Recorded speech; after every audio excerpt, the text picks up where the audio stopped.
Hi friends, स्वागत है आप सभी का। और एक नया वीडियो मैं लेकर के आया हूँ। काफ़ी दिनों के बाद हमारे चैनल पर ये वीडियो आ रही है और यहाँ पर जो भर्ती निकल करके आई है वो एसएससी की तरफ से निकल करके आई है। सभी परिचित हैं, इसके बारे में ज़्यादा बताने की ज़रूरत नहीं है। कर्मचारी चयन आयोग की तरफ से सीएचएसएल के पद पर भर्ती निकाली गई है। सीएचएसएल हर साल इसका भर्ती निकलता है। बेसिकली जो होती है ये 12th पास आउट कैंडिडेट किसी भी सब्जेक्ट से हो आप आवेदन कर सकते हैं। तो इसका फुल फॉर्म जो होता है वो combined higher secondary level examination होता है। आप नाम से ही पता कर लेंगे कि 12th पे ये भर्ती निकाली जाती है। और ये भर्ती 2022 की इस साल की निकल चुकी है। ये कुछ दिनों पहले आने वाली थी लेकिन थोड़ा सा विलंब हुआ है। पोस्ट की बात करेंगे तो सीएचएसएल आपको मैंने बता दिया है। थोड़ा सा अब ध्यान दीजिएगा, यहाँ पर जो बताया गया ना, इस बार एग्ज़ाम पैटर्न को चेंज किया गया है। एग्ज़ाम पैटर्न में सिलेबस किसके अनुसार रहेगा, कितना कट ऑफ लाना है नहीं लाना है और कैसे तैयारी करेंगे कि आपका सटीक सिलेक्शन इसमें हो, वो मैं पूरा डिटेल में बात करूंगा। उससे पहले हम लोग जान लेते हैं क्या क्या इसमें बेसिक एलिजिबिलिटी मांगी जाती है, क्या क्या इस बार चेंजेस हुआ है। तो टोटल जो सीट है वो 4500 है और 4500 सीट पे ये पूरी भर्ती निकाली गई है। प्लस माइनस हो सकता है, अब प्लस ही होगा, माइनस नहीं होगा। जैसे आपने एसएससी जीडी में देखा पोस्ट बढ़ गई, उसी तरीके से यहाँ पर भी 100% इसकी मैं गारंटी देता हूँ कि पोस्ट बढ़ेगी। ये 4500 से ज़्यादा इसमें भर्ती निकल करके आएगी। और एजुकेशन आपको समझ में आ चुका है, 12th पास आउट कोई भी कैंडिडेट हो, साइंस आर्ट्स कॉमर्स सभी अप्लाई कर सकते हैं। तो सभी के लिए भर्ती निकल करके आई है। एजुकेशन देखिएगा, समझिएगा। अगर मान लीजिए आप परसुइंग कैंडिडेट है, अभी आप पढ़ रहे हो, इंटरमीडिएट का आप एग्जाम देने वाले हो या दे चुके हो, दोनों आवेदन कर सकते हैं। लेकिन आपका जो रिजल्ट है वो 4 जनवरी 2023 तक कंप्लीट हो जाना चाहिए। देखिए अभी जो परसुइंग है तो उनका एग्जाम होगा फरवरी मार्च में। उनके लिए भी मैं बता देता हूँ कि जब तक ये एग्जाम वगैरह होगा, डॉक्यूमेंट वेरिफिकेशन होगा, तब तक भी अगर आप इसको कंप्लीट कर लेते हो अपनी एजुकेशन को तो आप आवेदन कर सकते हो। ठीक है, अब बहुत ज़्यादा लेट होगा तो फिर दिक्कत है। तो एजुकेशन आपको समझ में आ गया होगा, एज समझ लीजिएगा, इससे आपको सारा कुछ पता चल जाएगा कि आप इस फॉर्म को भर सकते हो या नहीं भर सकते हो। एज 18 से 27 साल मिनिमम किसी भी भर्ती के लिए। देखिए 18 साल एकदम कम से कम मांगा जाता है और गवर्नमेंट का जॉब है तो भाई 27 साल दिया ही जाता है। तो 18 से 27 साल कब होना चाहिए, तो 1 जनवरी 2022 मतलब इसी साल के जनवरी में आपका एज जो है वो कंप्लीट हो जाना चाहिए। 1/1/2022 को 18 साल से कम नहीं होना चाहिए और 27 साल से ज़्यादा भी नहीं होना चाहिए। एज समझ लीजिएगा, आपका डेट ऑफ बर्थ कितना से कितना का बीच में होना चाहिए, तो 2 जनवरी 1995 2 जनवरी 1995 से लेकर के 1 जनवरी 2004 के बीच में अगर आता है तो मतलब 1995 से लेकर के 2004 के बीच में अगर आपका डेट ऑफ बर्थ है जनरल कैंडिडेट तो आवेदन कर सकते हैं। उसके बाद अगर मान लीजिए आप ओबीसी में हैं लेकिन आपके पास सर्टिफिकेट नहीं है तो आप जनरल में ही अप्लाई करेंगे तो आपके लिए भी यही डेट ऑफ बर्थ रहेगा। अब जिनके पास एससी एसटी का ओबीसी का सर्टिफिकेट है तो एससी एसटी वाले 5 साल की आपको छूट मिल जाएगी। मतलब यहाँ पर अगर 27 साल दिया हुआ जनरल के लिए तो 5 साल आपकी छूट मिल जाएगी। तो 27 और 5 32 साल तक आप आवेदन कर सकते हैं एससी एसटी। ओबीसी को 3 साल की छूट मिलेगी तो ओबीसी 30 साल तक आवेदन कर सकते हैं। जिनका एज मतलब 30 साल है वो भी आवेदन कर सकते हैं ओबीसी वाले। तो यहाँ पर आप अपने अनुसार यहाँ पर कैलकुलेट कर लीजिएगा। 5 साल को मिल रहे तो मतलब 1990 तक एससी एसटी आवेदन कर सकते हैं। ओबीसी में अगर 3 साल की छूट मिली तो 95 है तो यहाँ पर आप 92 तक आवेदन कर सकते हैं। तो ये सब चीज़ें हैं। बाकी बात कट ऑफ इतना ही होना चाहिए, 2004 तक ही होना चाहिए। ठीक है, अब फॉर्म चालू होने का डेट थोड़ा सा ध्यान दीजिएगा। 6 दिसंबर से फॉर्म चालू हो चुका है। 6 दिसंबर से फॉर्म भरा जाएगा। 4 जनवरी जो है वो लास्ट डेट है।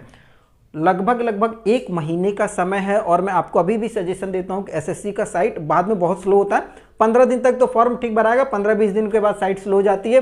तो अभी अगर आपने नोटिफिकेशन देख लिया है, एलिजिबल है, तो आप इस फॉर्म को भर दीजिए। 4 जनवरी 2023 तक लास्ट डेट है। अगर आप फॉर्म भर देते हैं, कोई गलती या कुछ सुधार वगैरह करना हो तो आपके लिए 2 दिन का समय दिया जाएगा। 9 और 10 जनवरी 2023 में आप इस फॉर्म के सुधार कर सकते हैं। अब थोड़ा सा सैलरी के भी बारे में बात कर लेंगे। भाई इंटरमीडिएट पे भर्ती निकली है तो आपको लगेगा सैलरी हो सकती कम हो, तो यहाँ पर देख लीजिएगा एलडीसी और जेएससी और लोअर डिविजनल क्लर्क जो होता है या फिर जूनियर सेक्रेटरीट असिस्टेंट का जो पद होता है उसमें आपको लेवल 2 का पेमेंट दिया जाएगा 19,000 से लेकर के 63,000 तक। तो भाई कम नहीं है। बहुत सुटेबल है। और अगर DEO की बात करेंगे तो यहाँ पर उनको लेवल 4 का पेमेंट मिलेगा 25,000 से लेकर के 80,000 तक, 81,000 तक। तो ये आपका सैलरी हो गया बेसिक। अब आपको समझ में आ गया होगा कि आप इस फॉर्म के लिए एलिजिबल हैं या नहीं है। तो देखिए हाइट वगैरह इसमें नहीं मांगा जाता, हाइट चेस्ट वगैरह ये सब कुछ नहीं है, दौड़ वगैरह भी नहीं होगा, कोई फिजिकल वगैरह का रिक्वायरमेंट नहीं है। हाँ, पढ़ाई में तेज होना चाहिए, इंटरमीडिएट अगर आपने किया हुआ तो पढ़ाई में थोड़ा सा तेज होना चाहिए। सिलेक्शन प्रोसेस को समझ लीजिए। अब 2 टायर में एग्जाम होगा, मतलब 2 बार में एग्जाम होता है। एक होता है फर्स्ट टायर, अगर आप उसको निकालते हैं तब आपका मेन एग्जाम होता है। तो जो एग्जाम होगा ना वो CBT होगा, कंप्यूटर बेस्ड एग्जामिनेशन होता है ऑनलाइन, और आपका इसमें ऑब्जेक्टिव टाइप से क्वेश्चन रहेगा, हर क्वेश्चन का ऑप्शन आपको दिया जाएगा। तो टायर 1 मतलब जिसको हम लोग शुरू वाला प्री भी बोल सकते हैं, अगर आप उसकी तैयारी करना चाहते हैं तो ये बहुत इंपॉर्टेंट है, ध्यान दीजिएगा कैसे निकालना है। जो सिलेबस है वो इंग्लिश लैंग्वेज से रहेगा, और जनरल इंटेलिजेंस से आपका क्वेश्चन बनेगा, ठीक है। उसके बाद क्वांटिटेटिव एप्टीट्यूड से आपका क्वेश्चन बनेगा, और जनरल अवेयरनेस से। मतलब ये केवल 4 पार्ट ही कवर किया जाएगा फर्स्ट आपका जो प्री एग्जाम होगा टायर 1 का। तो अब इसमें देखिए हर टॉपिक से 25 प्रश्न मिलेगा, 25। और देखिए यहाँ पर थोड़ा सा ध्यान देना है, जो आपका मेन मतलब स्ट्रॉन्ग सब्जेक्ट हो, मजबूत हो, जिसमें आप अच्छा खासा तैयारी कर सकते हैं, उस सब्जेक्ट पे थोड़ा सा ध्यान दीजिए, ठीक है। और जनरली अधिकतर लोगों का मैथ मजबूत हो जाता है, और जनरल अवेयरनेस थोड़ा सा कम होता है, लेकिन जनरल इंटेलिजेंस, इंग्लिश लैंग्वेज थोड़ा सा अगर मेहनत कीजिएगा तो चांसेस है। प्रश्न 25 क्वेश्चन रहेगा, हर क्वेश्चन का 2-2 नंबर आपको दिया जाएगा। तो 2-2 नंबर है तो मान लीजिए ये 25 100 क्वेश्चन हो गया, ठीक है। 100 क्वेश्चन और हर क्वेश्चन का मतलब 2-2 नंबर है, तो भाई सीधा सीधी बात है, यहाँ पर 200 नंबर का आपका एग्जाम हो जाएगा। अब 200 में कम से कम 30% लाना पड़ेगा क्वालिफाई करने के लिए। तो बाकी बात आप कैलकुलेट कर लीजिए, 1 घंटे का समय आपको दिया जाएगा। अगर 1 घंटा में अगर आप इसको 30% लेकर के आ जाते मिनिमम, ठीक है, 30% केवल कट ऑफ के लिए दिया गया है, आप उससे ज़्यादा लाइए, कोई दिक्कत नहीं है। अगर आप 30% से ऊपर लेकर के आ जाते हैं तो आपका फिर नेक्स्ट राउंड में आप चले जाएंगे। नेक्स्ट राउंड मतलब टायर 2, जिसको हम लोग मेन एग्जाम कहते हैं। एक चीज़ ध्यान दीजिएगा जरूर, नेगेटिव मार्किंग दिया हुआ है 0.5, मतलब हर एक गलत पे आधा नंबर कट जाएगा। तो भाई हर क्वेश्चन पे आपका 2 नंबर दे रहा है, तो हर एक गलत पे आधा नंबर कटेगा भी, थोड़ा सा इंपॉर्टेंट है, ध्यान दीजिएगा। नंबर ज़्यादा है तो वही क्वेश्चन को अटेम्प्ट कीजिए जो आता हो, जो नहीं आता हो उसको छोड़ देना, क्योंकि भाई आधा नंबर कट रहा है। अब 0.25 होता है तो समझ में आता है 4 गलत पे 1 नंबर जाएगा, लेकिन यहाँ पर 2 गलत पे 1 नंबर चले जाएगा, तो थोड़ा सा ध्यान दीजिएगा। टायर 2 में 2 घंटा का एग्जाम होगा, 2 घंटा 15 मिनट का चेंजेस हुआ है पिछली बार के अनुसार, और इस बार थोड़ा सा चेंज किया गया है। टायर 2 में 2 घंटा 15 मिनट का एग्जाम होगा। अब ये जो 2 घंटा है ना, वो बांटा कैसे गया, थोड़ा सा समझिएगा। यहाँ पर क्वेश्चन आपको कैसे कैसे कंप्यूटर पे देखने को मिलेगा। सेक्शन 1 करके दिया गया है, सेक्शन 1 में मैथ और रीजनिंग एंड GI होगा, ठीक है। सेक्शन 1 में मैथ रहेगा, रीजनिंग रहेगा और जनरल इंटेलिजेंस रहेगा, ये तीनों को मिला करके सेक्शन 1 बनाया गया है। तो मैथ से आपका 30 क्वेश्चन देखने को मिल जाएगा, और रीजनिंग और GI से आपका 30 क्वेश्चन देखने को मिलेगा, मतलब दोनों में बराबर बराबर प्रश्न रहेगा। और समय कितना देगा, 1 घंटा। 1 घंटा पार हो गया, दूसरा आपका सेक्शन खुल जाएगा, सेक्शन 2। ध्यान दीजिएगा भाई, 1 घंटा है तो इसको 1 घंटा में कंप्लीट कर लेना है। क्वेश्चन को सॉल्व करने का प्रैक्टिस कीजिए, जितना ज़्यादा आप तेजी में क्वेश्चन को सॉल्व कर सकते हैं, जितना जल्दी आप जितना तेजी में सॉल्व कीजिएगा उतने आपके लिए बेटर है। मान लीजिए 30 प्रश्न है तो हर क्वेश्चन का 3 नंबर मिलेगा, ठीक है। तो 3 नंबर है तो 30 क्वेश्चन है, 90 नंबर का आपका मैथ्स एग्जाम हो जाएगा, और रीजनिंग और GI से 90 नंबर का एग्जाम होगा। अब देखिए थोड़ा सा यहाँ पर क्या ध्यान देना, यहाँ पर 2 सब्जेक्ट को मिला करके दिया गया है 30 नंबर, मतलब रीजनिंग और GI से मिला करके दिया गया 30 नंबर, और यहाँ पर केवल मैथ दिया है, तो मैथ पे ज़्यादा फोकस कीजिए। सीधी सी बात है भाई, मैथ छोटा सा टॉपिक है, मैथ पे ज़्यादा फोकस कीजिए। 90 नंबर वहाँ पर आपको दिया हुआ है। यहाँ पर 2 सब्जेक्ट है, मान लीजिए किसी का रीजनिंग मजबूत होता है, किसी का GI मजबूत होता है। हाँ, बहुत रेयर चांस है कि दोनों मजबूत हो। अगर दोनों मजबूत हो तो सोने में सुहागा, तो आप 90 नंबर यहाँ पर आराम से 180 नंबर का एग्जाम हो रहा है, 1 घंटे का समय आपको देगा, ये दोनों पार्ट में। उसके बाद सेकंड पार्ट ऑटोमेटिक चालू हो जाएगा कंप्यूटर पे आपका, और सेकंड पार्ट आएगा, उसमें इंग्लिश लैंग्वेज से क्वेश्चन रहेगा और कंप्रीहेंशन, ये दोनों को मिला करके, मतलब इंग्लिश लैंग्वेज भी रहेगा और कंप्रीहेंशन भी रहेगा, इन दोनों को मिला करके 40 प्रश्न आपको देखने को मिलेगा। 40 क्वेश्चन यहाँ पर देखने को मिल जाएगा और जनरल अवेयरनेस से आपका 20 प्रश्न देखने को मिलेगा। तो आप ध्यान दीजिएगा इसमें किसमें कम है, और जनरल अवेयरनेस में मात्र 20 प्रश्न रहेगा, जबकि इंग्लिश लैंग्वेज और कंप्रीहेंशन में 40।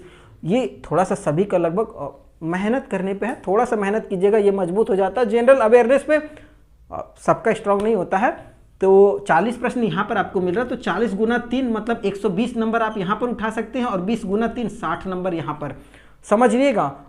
180 नंबर इधर हो गया, 180 और नंबर इधर हो गया। 1 घंटा इसमें दिया जाएगा, तो 1 घंटा आपको इसमें भी दिया जाएगा। मतलब सेक्शन 2 में इंग्लिश लैंग्वेज एंड कंप्रीहेंशन और जनरल अवेयरनेस में 1 घंटा आपको दिया जाएगा। 2 घंटा खत्म हो गया। टोटल कितना था? 2 घंटा 15 मिनट का। अब जो 15 मिनट बचेगा ना, वो आपका कंप्यूटर नॉलेज से प्रश्न रहेगा। कंप्यूटर की जानकारी होनी चाहिए। ये सबके लिए आसान है और सिंपल सा सिलेबस होता है। एक बुक आती है, उसको निकाल लीजिए, पढ़ाई कीजिए और 15 प्रश्न वहाँ से मिल जाएगा। तो ये भी 3 नंबर का हर एक प्रश्न होता है, 45 नंबर यहाँ भी उठा सकते हैं। अब देखिए समझिएगा, ये आपका स्ट्रॉन्ग पॉइंट हो गया कंप्यूटर। उसके बाद इंग्लिश लैंग्वेज हो गया 120 नंबर का। उसके बाद आपका मैथ मजबूत होता है, रीजनिंग तो लगभग सब कर लेता है। तो आप समझ चुके होंगे कि किसमें आपको फोकस करना है। टाइमिंग को ध्यान देना है। 1 घंटा इन दोनों में देगा, 1 घंटा इन दोनों में, और मात्र 15 मिनट इसमें मिलेगा। जम के तैयारी करना है। 1 घंटा 15 मिनट, 2 घंटा 15 मिनट में एग्जाम कंप्लीट। अगर 30% लाते हैं तो पास होइएगा। तो पास होकर के तो नौकरी मिलेगी नहीं। मेरिट में आना है तो नंबर अच्छा लाना पड़ेगा। उसके लिए इन चीज़ों को समझ में अगर नहीं आया हो तो आप हमें कमेंट जरूर कीजिएगा। मैं कोशिश करूंगा समझाने की। एक अलग वीडियो इस पर बनाया जाएगा और सिलेबस से रिलेटेड किस में कौन कौन सा प्रश्न, किस टाइप का प्रश्न दिखता है। उसके बाद अगर आप मान लीजिए पास आउट कर जाते हैं तो कुछ स्किल टेस्ट भी होता है। जैसे DEO के पोस्ट के लिए आप आवेदन किए हैं तो 15 मिनट का आपका स्किल टेस्ट हो जाएगा DEO से रिलेटेड। या फिर आप LDC या JSA में अप्लाई किए हुए हैं तो आपको टाइपिंग का टेस्ट देना पड़ेगा, वो भी 10 मिनट का आपका एग्जाम होगा स्किल टेस्ट में। तो ये आपको समझ में आ चुका होगा। CBT 1 और CBT 2 मतलब टायर 1 टायर 2 दोनों आपको देना है। टायर 1 में आपका 1 घंटा का एग्जाम होगा। उसके बाद अगर टायर 1 आप पास करते हैं, रिजल्ट में आपका नाम आता है, तब आप टायर 2 के लिए जाएंगे, जिसमें आपको 2 घंटा 15 मिनट का एग्जाम होगा। तो बेसिक निकल करके यहाँ पर यही आया है। 4500 पद है। इंटरमीडिएट पास आउट कैंडिडेट 18 से 27 साल तक कोई भी आवेदन कर सकते हैं, चाहे लड़का हो लड़की हो। और हाँ, फी की बात करेंगे तो मेल कैंडिडेट अगर हैं, ठीक है, तो उनके लिए 100 रुपया फ़ी है, फीमेल 0 है, और SC ST एक्स सर्विसमैन सभी के लिए फ्री है। और विकलांग कैंडिडेट हो उनके लिए भी फ्री है। तो केवल लड़कों को 100 रुपया लग रहा है, फिर लड़कियों को फ्री है। फॉर्म भर दीजिए और समय कम है और फॉर्म चालू हो चुका है। वीडियो पसंद आया हो तो चैनल को सब्सक्राइब कीजिएगा। अगले वीडियो में फिर से आपके साथ मिलता हूँ, तब तक के लिए जय हिंद।